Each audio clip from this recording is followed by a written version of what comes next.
Општина Сарај на сила ке ги сели камперите од кругот на езерото Треска. Во рок од 60 дена приколките мора да бидат отстранети поради планот на тоа место да се гради рекреативен центар. За купците на камповите лутина одлуката да им се одзема нешто во кое вложувале со години. На мирен протест денеска им порачаа на надлежните да ја повлечат оваа одлука. Да се поништат, бараме преку министерот, преку градоначалникот на град Скопје и господинот Зоран Заев.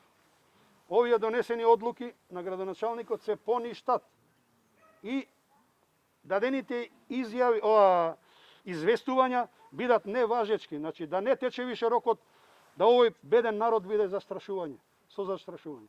Нема кај да ги носиме ние приколки. Камперите збунети и револтирани сметаат дека општината нема право да ги сели затоа што договорот со јавното предпријатие Ликени, на кое му плаќаат по 200 евра годишно, е се уште на сила. Собствениците тврдат дека добиле различни известувања од општината.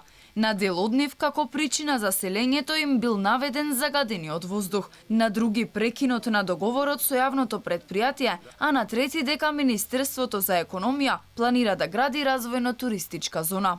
Они почнаа со рушење. Дали некого го известил од градот? Граѓаните на Скопје треба да го знаат ова. Он почна да ги руши објектите. Објектите нешто коштаат. Може да се направи. Ние све слушаме незоничи млади. Наводно има урбанистички план.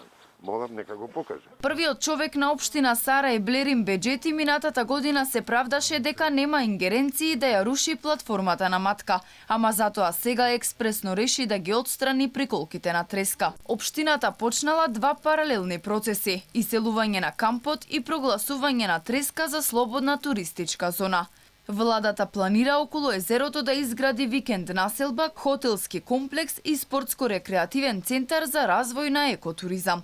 Револтираните кампери подсетуваат дека Треска е изградена со пари од народот, па затоа побараа за ова прашање да се одлучува на референдум.